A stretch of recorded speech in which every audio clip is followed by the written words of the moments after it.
दोस्तों यह टेरिडोफाइटा का लेक्चर नंबर 2 है और आज के इस लेक्चर के अंदर हम लोग टेरिडोफाइटा का क्लासिफिकेशन पढ़ेंगे।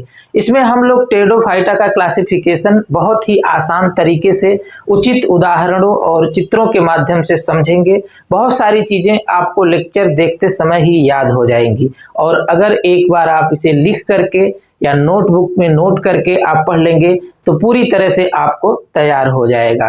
तो कोई दिक्कत नहीं होगी आपको। बहुत ही आसान तरह के शब्दों का हमने यहाँ पर प्रयोग किया हुआ है। बहुत ही साधारण तरह के सेंटेंस हैं। आप इसे बहुत ही आसान तरीके से एग्जाम में लिख सकते हैं। जो विद्यार्थी अपने आप को कमजोर मानते हैं या पहले बहुत अच्छे से पढ़ाई नहीं किए हुए हैं, वो लोग हमारे साथ जरूर जुड़े रहें। उन्हें सारी चीजें क्लियर हो जाएंगी। हो सकता है तेज तर्राक कुछ ऐसे विद्यार्थी हों जिनको हमारे चैनल से फायदा ना हो। बाकी जो कमजोर विद्यार्थी हैं या फिर एवरेज स्टूडेंट हैं, वो लोग निश्चित ही हमारे साथ जुड़े रहें। उनकी सारी समस्याओं का समाधान हो जाएगा और वो भी काफी तेज हो जाएंगे। सारी चीजें आपको समझ में आएगी। तो चलिए दोस्तों स्टार्ट करते हैं। हम लोग समझते हैं टेरिडोफाइटा का क्लासिफिकेशन। तो देखिए टेरिडोफाइटा का क्लासिफिकेशन हम लोग स्मिथ के अनुसार पढ़ेंगे। वैसे कई क्लासिफिकेशन दिए गए हैं टेरिडोफाइटा का, तो आपको हम स्मिथ के अनुसार दिया गया क्लासिफिकेशन जो कि मोस्ट पॉपुलर है, उसी के हिसाब से हम लोग यहाँ पर समझेंगे। चलिए दोस्तों, अगर एग्जाम में पूछता है टेरिडोफाइटा का क्लासिफिकेशन तो आप किस तरह से लिखेंगे?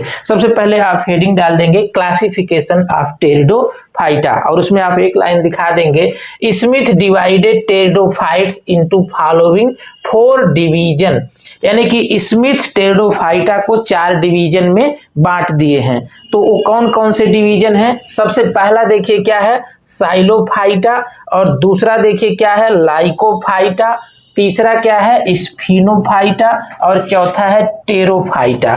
इन चारों का नाम आप जरूर याद रखेंगे। कई बार आप इसे पढ़ करके याद कर लें। पहला क्या है, साइलोफाइटा, दूसरा है लाइकोफाइटा, और तीसरा है स्फिनोफाइटा, और चौथा है टेरोफाइटा। आप इसे याद कर लें। अब देखिए इन चारों के अंदर पौधों को, यानी कि टेरिडोफाइटा के अंदर आने वाले पौधों को क्रम से रखा गया है। टेरिडोफाइटा के अंदर जो सबसे कम विकसित तरह के पौधे हैं उन्हें साइलोफाइटा में, उससे थोड़ा विकसित तरह के पौधों को लाइकोफाइटा में, उससे भी अधिक विकसित तरह के पौधों को स्फिनोफाइटा में, और सबसे अधिक विकसित पौधों को टेरोफाइटा में।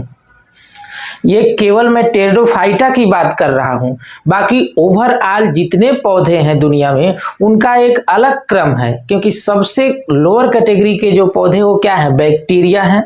उनसे थोड़ा बड़े पौधे क्या हैं, फंजाई। इसके बाद फिर एल्गी, लाइकेन, ब्रायोफाइटा, टेरिडोफाइटा जो कि आप पढ़ रहे हैं। इसके बाद फिर जिम्नोस्पर्म, और सबसे लास्ट में सबसे विकसित तरह के पौधे एंजियोस्पर्म है। ये तो ओवरऑल पौधों की बात की जा रही है, लेकिन केवल टेरिडोफाइटा के अंदर भी कम विकसित तरह के पौधों से आगे बढ़ते हुए हम लोग अधिक विकसित तरह के पौधों की तरफ चलेंगे। ये टेरिडोफाइटा के अंदर, तो टेरिडोफाइटा के अंदर जो सबसे पहला ग्रुप है, पहला डिवीजन है, वो है साइलोफाइटा। इसके अंदर सबसे कम विकसित तरह के पौधों को रखा गया है। इनके कैरेक्टर जो है वो अलग अलग हैं, पूरी तरह से एक दूसरे से डिफ्रेंशिएटेड हैं, जिसे आप आसानी से याद कर सकते। तो देखिए जो सबसे पहला डिवीजन है साइलोफाइटा, इसके अंदर हम लोग क्या लिखेंगे? ये आपके अगर संज्ञान में बात रहेगी कि सबसे कम विकसित तरह के पौधे हैं यहाँ पर टेरिडोफाइटा के अंदर, और ये सबसे अधिक विकसित तरह के पौधे हैं, तो आप इसे आसानी से लिख पाएंगे। देखिए पहले आप क्या लिखेंगे, प्रिमिटिव लैंड प्लांट।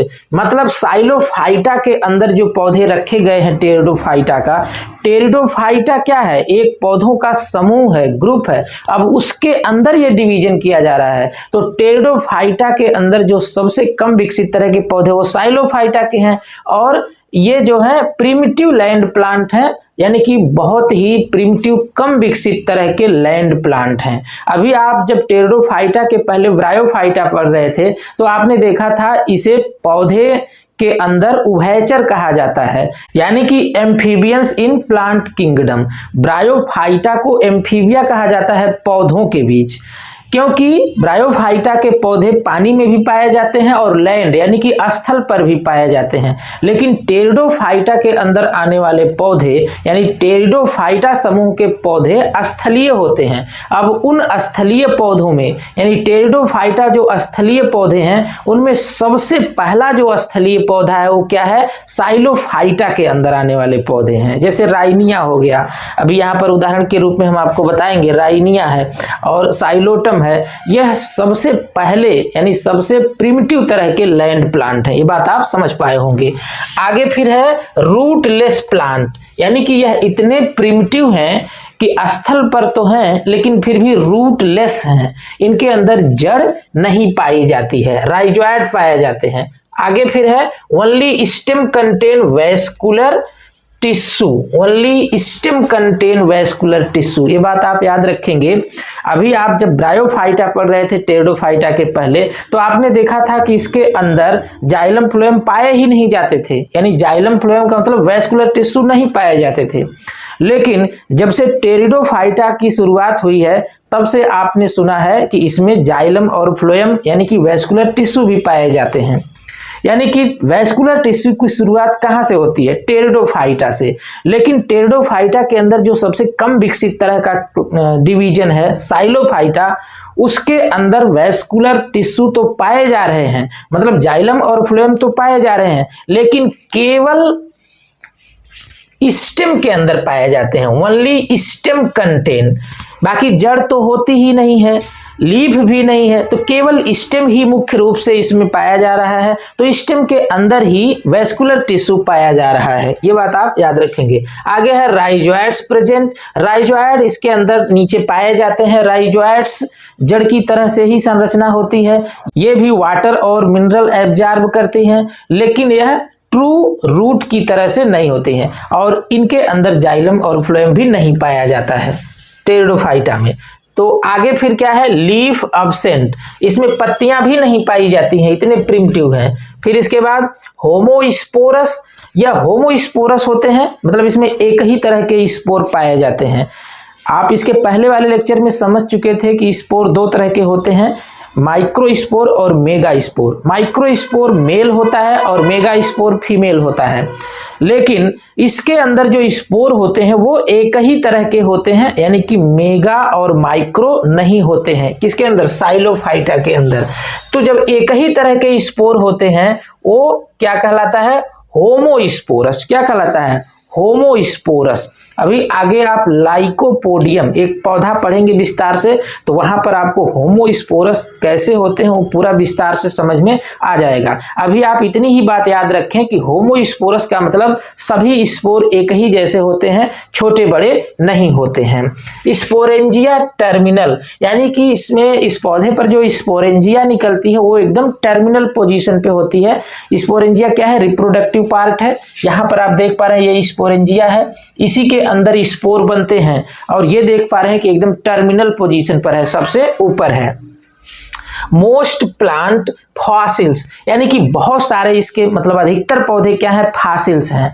फॉसिल्स का मतलब कि ये विलुप्त हो चुके हैं और फॉसिल्स के रूप में खुदाई के दौरान पाए गए हैं। जैसे क्या है, फॉसिल्स का मतलब क्या, जीवाश्म। जैसे एक राइनिया, राइनिया जो पौधा है यह फॉसिल्स के रूप में पाया जाता है, राइनिया। यहाँ पर इस तरह से रहेगा राइनिया। और फिर इसके बाद क्या है, टू लिविंग जेनरा, इसके अंदर दो लिविंग जेनरा भी हैं। अधिकतर तो फॉसिल्स यानी कि जीवाश्म के रूप में खनन के दौरान पाए गए हैं पौधे, लेकिन दो इसमें लिविंग यानी कि अभी भी वो पौधे हैं, जिसमें पहला क्या है, साइलोटम है और दूसरा क्या है, मेसिप्टेरिस। मेसिप्टेरिस एक पौधा है साइलोफाइटा के अंदर। तो आप ये डिवीजन समझ गए। अब चलिए दूसरा समझते हैं, लाइकोफाइटा। अब जो है साइलोफाइटा से थोड़ा सा विकसित तरह के पौधे मिलेंगे, लाइकोफाइटा। तो आप मुख्य रूप से ये चीजें याद रखेंगे, इसके अंदर राइनिया एक पौधा, साइलोटम और मेसिप्टेरिस, ये तीन उदाहरण आप इसके अंदर याद रखेंगे, जिसमें राइनिया क्या है, फॉसिल्स है और ये दोनों पौधे लिविंग हैं। लाइकोफाइटा के अंदर देखते हैं क्या है, तो देखिए कॉमनली कॉल्ड क्लब मॉस और स्पाइक मास, यानी कि लाइकोफाइटा के अंदर, लाइकोफाइटा क्या है, एक डिवीजन है टेरिडोफाइटा के अंदर। इसके अंदर आने वाले जो पौधे होते हैं वो क्लब मास या फिर स्पाइक मास कहे जाते हैं। अब एक ही पौधे को क्लब मास या स्पाइक मास नहीं कह सकते हैं। इसमें देखिए सिलेजिनेला, इसके अंदर एक पौधा आएगा सिलेजिनेला।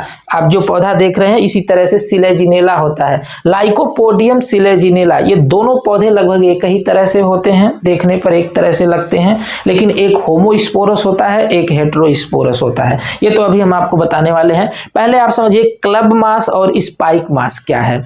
तो सिलेजिनेला जो पौधा है इसके अंदर, यानी लाइकोफाइटा के अंदर जो पौधा सिलेजिनेला है उसे स्पाइक मास बोलते हैं, कंपटीशन के लिए काफी इंपॉर्टेंट है। और लाइकोपोडियम को क्या कहते हैं, क्लब मास कहते हैं। ये चीजें आप याद रखेंगे। सिलेजिनेला को क्या कहते हैं, स्पाइक मास, और लाइकोपोडियम को क्या कहते हैं, क्लब मास। ये आप याद रखेंगे, हो सके तो कहीं नोट कर लें। आगे आप देखिए क्या है, root stem and leaves present. इसके अंदर रूट भी पाया जाता है, स्टेम भी पाया जाता है और लीफ भी पाई जाती है। तो यहां पर आप देख पा रहे हैं रूट है, ये स्टेम है और ये सब क्या है, लीफ है। तो इनके अंदर रूट, स्टेम और लीफ तीनों चीजें पाई जाती हैं। जबकि इसके पहले आपने देखा कि बहुत कम विकसित तरह के पौधे थे, इनके अंदर ना तो लीफ थी और ना ही रूट थी। आगे फिर क्या है, all organs contain vascular tissue. इनके अंदर जितने भी आर्गन है, चाहे लीफ है, चाहे रूट है, चाहे स्टेम है, सबके अंदर वैस्कुलर टिश्यू पाए जाते हैं, यानी कि जाइलम और फ्लोएम पाए जाते हैं। जाइलम और फ्लोएम को ही वैस्कुलर टिश्यू या संवहनी ऊतक कहते हैं हिंदी के अंदर। तो अभी इसमें आपने देखा कि इतने कम विकसित तरह के पौधे थे कि केवल इनके स्टेम के अंदर ही वैस्कुलर टिश्यू पाए जा रहे थे, लेकिन यहां पर आप देख रहे हैं कि लीफ के अंदर, रूट के अंदर, स्टेम के अंदर, सब आर्गन के अंदर वैस्कुलर टिश्यू पाए जा रहे हैं।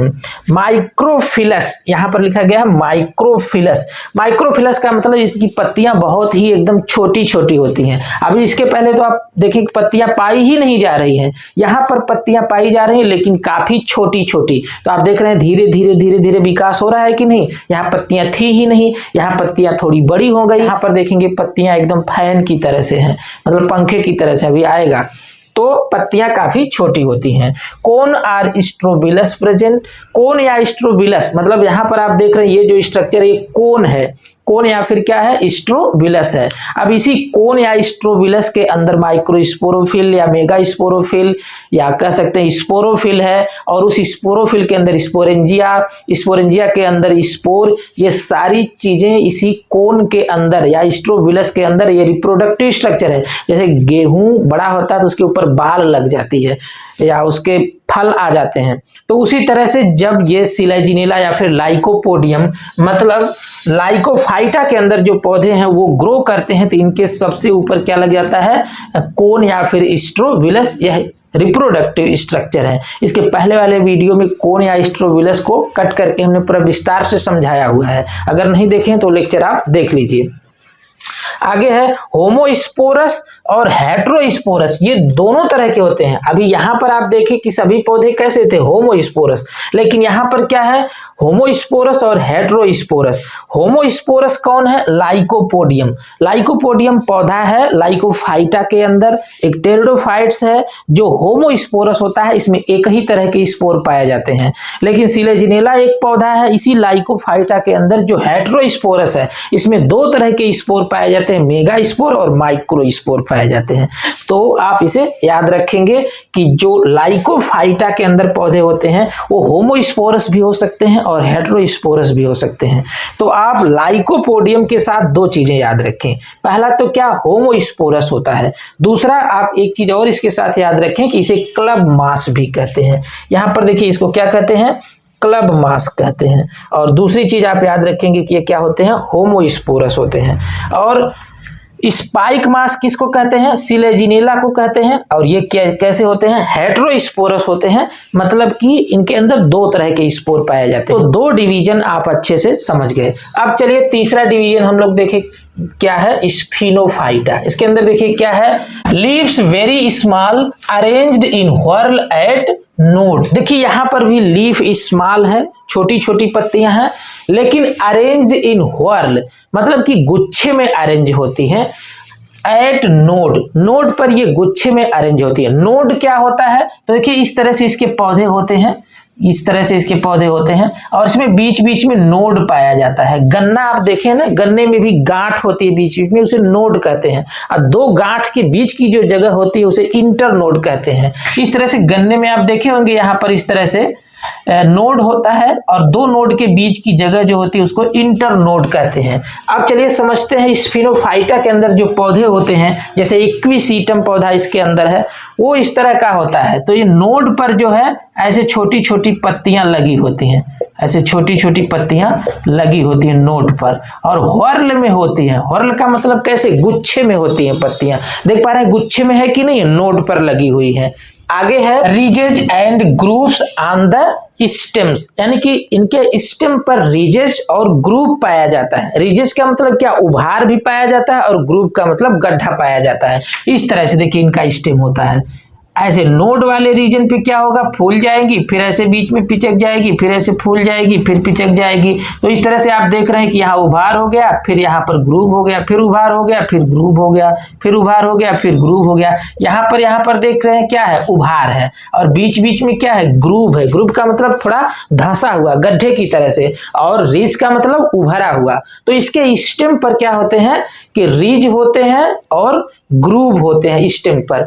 आगे है stems are rough in touch due to deposition of silica. ये भी सवाल इंपॉर्टेंट है।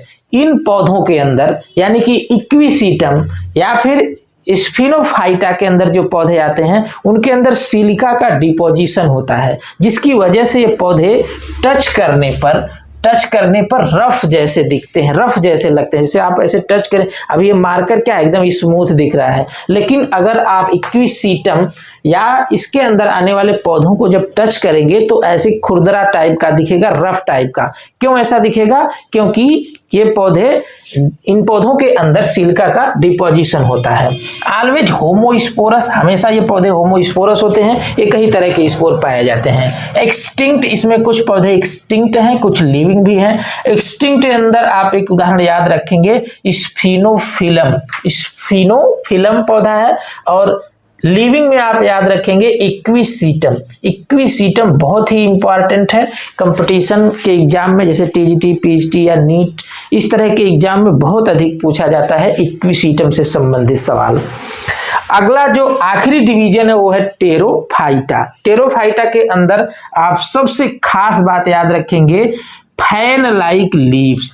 यहां पर क्या खास था, स्फिनोफाइटा के अंदर ridge and groove on the stem, ये इसके लिए एकदम खास है कि उभार रहेगा और फिर धंसा हुआ रहेगा। लेकिन टेरोफाइटा के अंदर सबसे खास बात क्या है, यानी कि इसका कैरेक्टरिस्टिक फीचर क्या है, फैन लाइक लीव्स। इसमें जो पत्तियां होती हैं वो फैन की तरह से होती हैं, पंखे की तरह से होती हैं, जैसा कि आप चित्र में देख पा रहे हैं। प्लांट बॉडी वेल डेवलप्ड, इसमें जो पौधे होते हैं वो काफी विकसित होते हैं। स्टेम यूजुअली राइजोम, इनके जो स्टेम होते हैं वो सामान्यतः राइजोम होते हैं, जैसा कि आप यहाँ पर स्टेम जो देख पा रहे हैं ये क्या है, राइजोम है। और ये जमीन की सतह पर ऐसे गिरे हुए रहते हैं, यानी कि जमीन में हॉरिजॉन्टल तरीके से होते हैं, जमीन के पैरेलल ये चलते हैं। लेकिन किसी किसी पौधे में ये स्टेम इरेक्ट भी होते हैं। तो इन सम फर्न, कुछ फर्न में स्टेम इज इरेक्ट, मतलब स्टेम कैसे होते हैं, इरेक्ट होते हैं। ये फर्न का पौधा है, यहाँ पर तो आप देख रहे हैं कि स्टेम गिरा हुआ है और राइजोम है, लेकिन कुछ फर्न में क्या होता है कि पौधे खड़े होते हैं, नहीं कि स्टेम खड़ा होता है। आगे है sporangia are present in the middle or margin at lower surface. इस बात को आप याद रखेंगे, स्पोरेंजिया यहाँ पर कोन या स्ट्रोबिलस के अंदर नहीं पाई जाती है, ये पत्ती के ऊपर ही स्पोरेंजिया पाई जाती हैं। तो इस तरह से अगर इसकी पत्तियां हैं ना, तो इसके निचले सतह पर, लोअर सरफेस पर स्पोरेंजिया पाई जाती है, और उसी स्पोरेंजिया के अंदर स्पोर होते हैं। तो या तो स्पोरेंजिया मिडिल में रहेंगी या फिर इसके किनारे पर रहेंगी, सतह के मतलब मार्जिन पर रहेंगी, निचली सतह पर मार्जिन पे, या फिर मिडिल में रहेंगी, लेकिन रहेंगी नीचे ही। मार्जिन का मतलब क्या, किनारे पर, और मिडिल का मतलब कहाँ, बीच में, लेकिन रहेंगी कहाँ, नीचे ही सरफेस पर पाई जाएंगी। तो ये आप समझ गए। आगे है होमोस्पोरस, हेटेरोस्पोरस। इसके अंदर जो पौधे होते हैं वो होमोस्पोरस भी हो सकते हैं, हेटेरोस्पोरस भी हो सकते हैं।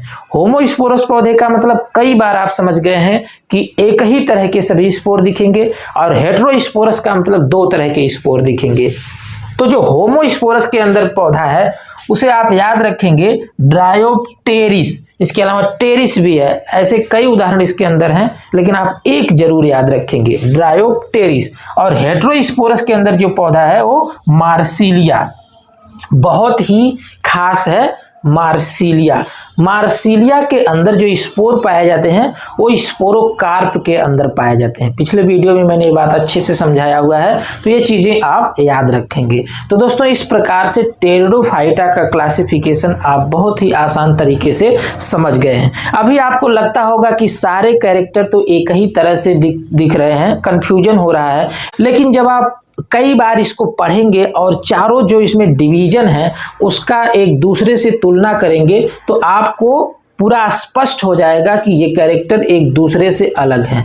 दूसरा एक चीज और आप संज्ञान में रखेंगे इस बात को कि यहाँ से बहुत कम विकसित तरह से उठाया गया है, बहुत कम विकसित तरह के पौधों से शुरू किया गया है और अधिक विकसित तरह के पौधों तक चला गया है।